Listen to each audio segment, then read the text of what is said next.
चार कुकर बिठा हुआ इनकी ये गवाह है भी भर देंगे, अलग अलग भर देंगे तो यहाँ आड़ बैठने चाहिए भाई। माँ बाप का ये बच्चा है लिया उस पर लियो, वो तो लुक रहा है भाई, उसे लियाओ। ये इनका बाप होता ना तो हम ये सोचते हैं कि इनका बाप है और ये बच्चों की रुखाड़ी है। ये बूढ़े माँ बाप क्या कर क्या सकते हैं इन बेटियों के? अगर आप होते, अगर कोई नाजायज ये बात कहता, कोई अगर गैर बंदा यहाँ की इन बेटियों पे कोई असर कर देता तो वो बैंक वाले क्या इनका भरपूर कर सकते थे क्या?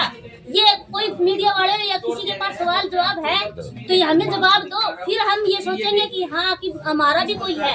इसीलिए कि इन बेटियों की रक्षा करने के लिए हमने इनको रहने के लिए थोड़ा सा जताया, ये गए भी नहीं और फिर भी उसके बाद भी हमने कभी रोटी दे, कभी क्या क्या चीज किसी घर से मांग मांग के लेके आएंगे। ये कुछ नहीं ला सकते। बूढ़ा आदमी बूढ़ी औरत ये अपनी पेंशन से 4 बच्चों का घर चला रहे हैं। क्या 5,000 से कोई घर चलता है? आप बताओ, कोई 5,000 से घर चला? 50,000 से भी 4 बच्चों का नहीं चल सकता, लेकिन 5,000 से घर चला रहे हैं ये लोग और फिर भी इनको बाहर फेंक दिया गया और कोई भी ये नहीं है क्या क्या घर में है या नहीं है। एक बूढ़ा आदमी क्या सामान निकालेगा? ऐसे भी हाथ पैर फूल जाते हैं उन बच्चों के। आपका शुभ नाम? हाँ जी, शुभ नाम आपका? सुनीता। कौन सा गांव है? मेरा उकलाना गांव में मैं तमन्ना बुटीक से काम करती हूँ और यही मेरा रियासत है। यहाँ इस पीछे दादा और दादी मेरे पास ही रहते थे अब 4 दिनों से और ये रात को यहाँ कहने के बावजूद भी ये सर्दी में बाहर रहे। और ये बेटियां ये क्या करती है बेटियां इनके पास? बिल्कुल ना बच्चे भी। आज ये कानून ये कह रहा है कि हम गौ माता की और बेटियों को आगे बढ़ाते हैं, ये बाहर फेंक के जाएंगे तो कानून कैसे बढ़ाएगा इनको आगे? आप बताएंगे कि आज जैसे ग्रामीणों ने और भी सामाजिक संगठन लगा लो, हाँ, सामाजिक संगठन जो संस्था के बंदों ने जो आगे ये कार्रवाई की है तो इनको पता चला जो ये ताऊ जी बाहर बैठे हुए, हम तो काम पे गए हुए थे, ताऊ जी बाहर बैठे हुए थे, रो रहे थे। 4 बंदे आके बोले कि ताऊ जी क्यों रो रहे हो आप? तो इसलिए ये बोले कि मेरे साथ ये ऐसी ऐसी घटना हुई है। तो ताऊ जी ने, ये 4 बंदों ने कहा कि भाई चलो हम आपकी सहायता करेंगे, आप रो मत। तब इनको यहाँ बैठे उठा के और खाना खिलाया और ये बंदे, तभी इनको खाना भी अच्छा नहीं लग रहा था, इनके बच्चे सो भी नहीं पा रहे थे। आज घर में प्रवेश करवाया? हाँ, घर में प्रवेश ग्रामीणों ने करवाया। कैसा लग रहा है आज बहुत अच्छा लग रहा है हमें। ऐसे ग्राम भाई अगर हर बंदे का साथ देना तो कोई गरीब नहीं बन के रहेगा और सब है ना एक साथ हाथ जुट के है ना, जनता हमारा सब कुछ हमारे साथ है और ये परिवार है जो है ये सब एकजुट बन के, कॉलोनी है जो भी है तो ये एक दूसरे का साथ देगी ना तो कोई भी गरीब बन के नहीं रहेगा और कोई भी बेटी और कोई भी किसी की बहन की इज्जत कहीं भी नहीं जाएगी। जी हाँ जी, ताई आप लोग भी यहाँ और है? आ जाइए। बोलना चाहूँ कि हमारे ही घर के सदस्य हैं, ये बेघर हो गई है। मैं ये कहना चाहती हूँ कि इन जवान बेटी है कहाँ भटकती फिरेगी, इसके लिए हम भी आंसू बहा रहे हैं। हम चाहते हैं कि इनकी छत पर घर होना चाहिए, घर होने की बजाय इन्हें बेघर कर दिया गया। मैं चाहती हूँ कि मोदी जी कहते हैं कि हर घर के ऊपर छत होनी चाहिए, अरे घर की छत होते हुए भी इन्हें बेघर कर दिया गया है। मैं इसमें यही कहना चाहती हूँ कि इनकी घर को दोबारा लौटाया जाए। ये तो चलो आप लोगों ने कब्जा आज कर ही लिया। हाँ जी, और है कोई? ताई आप लोग आए हैं, बुजुर्ग है, क्या लगे है ये भैया नहीं है तो देखे ये इनका बेटा बेटी है, बेटा है बहू है, कमान खातर लिख रहे पर भाई 2 पीछा लोगों उतार दिया। अरे ये बुजुर्ग है, बुढ़ो बुढ़ी है, 4 इनका बच्चा, 2 लड़की 2 लड़का है। तो ये इन बच्चों को पेट पाड़ा कि ये किसकी किस्त भर दे नहीं बता दियो। तो ये बैंक वाला ने ये गलत काम करे, या बेटी घर निकाल दी, बुढ़ा बुढ़ी निकाल दिया, ये भूखा बैठा ये कि कमाना है आज। तो ये गलत काम करे नहीं ना, ये गलत काम अच्छा नहीं है। बैंक सबने ले रखे, आज इन्हें निकाले तो कल सबने निकालेगा। गामरा में एक करके एक क्लास करके आज ताला तोड़वा दिया, ठीक है, तो ताला तोड़ के आपके घर में बैठ गया। ये उन नंगी सहायता आप करो, भाई न कहो भाई कोई बात नहीं, ताला तोड़वा दिए तो कोई बात को नहीं भाई। बच्चा तो आपके घर ही रहा, 20 साल की बेटी या सड़क पर बेटी है, ये तड़के न कोई इज्जत लूट गया तो ये गामरा में न कहेगा नहीं, ये और कौन कहेगा दूसरा। तो ये बात है। जी जी, बहुत बढ़िया बात है।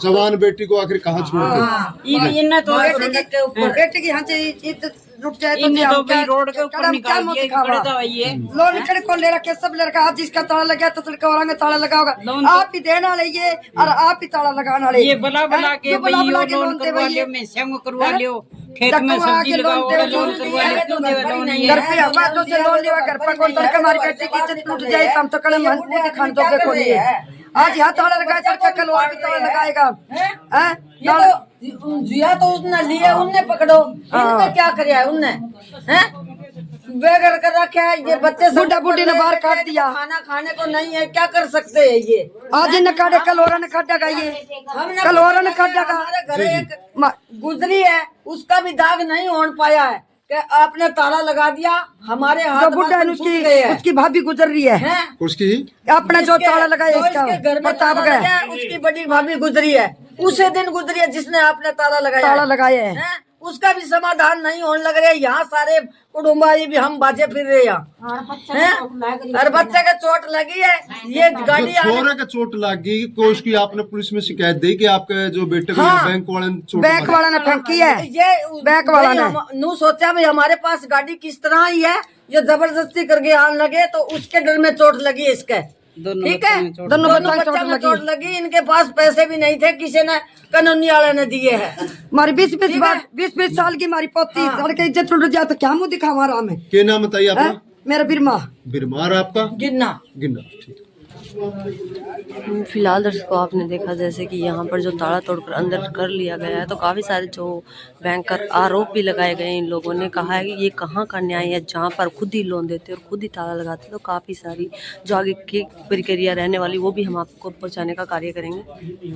एक्सक्यूज मी थोड़ा सा बैंक के द्वारा जो अत्याचार चल रहा है इस बैंक का एक एक व्यक्ति को जो छत छीनने का काम किया जा रहा है हमने 19 तारीख को करनाल में रैली थी उस दिन घोषणा की थी कि एक साथी पूरे भारत में अगर बैंक किसी को बेघर करता है तो जनता सरकार मोर्चा उसके साथ खड़ा है। आधी रात को भी कहीं पता लगेगा तो जनता सरकार मोर्चा ताला तोड़ के उसको उसके घर में प्रवेश कराने का काम करेगा। ये हमारा वादा है और इससे बड़ा दुर्भाग्य इस देश का क्या होगा कि आज़ादी के 80 साल बाद भी एक जवान बेटी एक बुजुर्ग दंपति बाहर मतलब दिसंबर की सर्दी में बाहर बैठे हैं।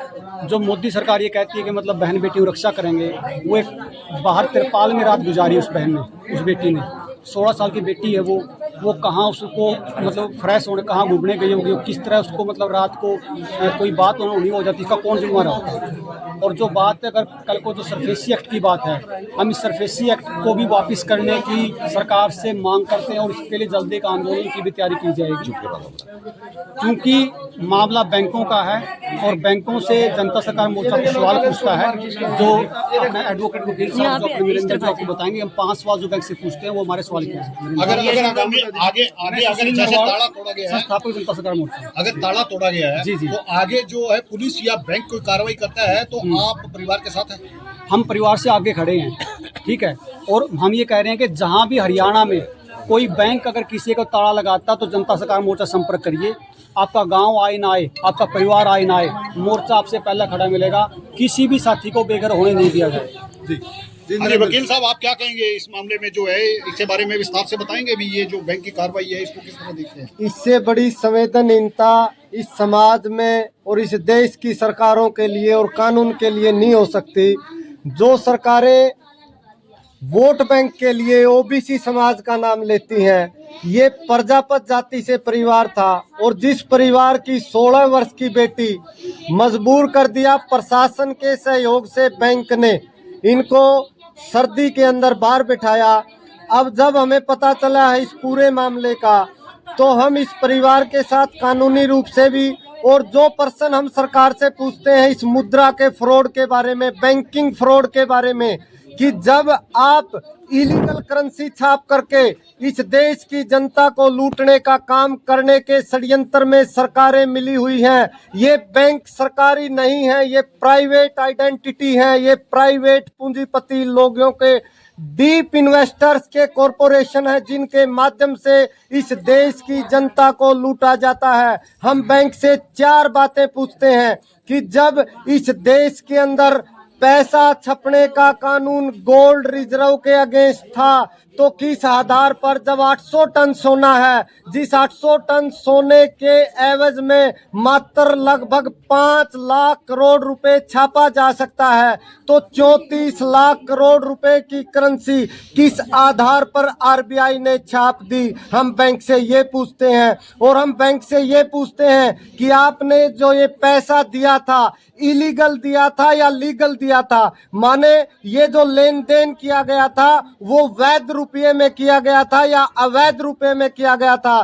तो बैंक इन प्रश्नों का जवाब देने के लिए तैयार नहीं है। ऊपर से सरफेसी एक्ट के माध्यम से जो इस जिले का कलेक्टर है, सरकारों ने कोर्ट में ये मामला ना ले जा करके सरफेसी एक्ट के माध्यम से प्रॉपर्टियों पर कब्जा करने का अभियान छेड़ रखा है। उसमें कोई संवेदना नहीं है, वो गरीब है, वो बेसहारा है। और इस केस में एक और आपको गंभीर बात नजर आएगी, ये जो लोन लेने वाला साथी था, वो जिस साथी ने लोन लिया वो मौके पर नहीं है। बैंक अगर रिकवरी करे तो उस व्यक्ति से करे, क्योंकि ये सिबिल चेक करके लोन देते हैं।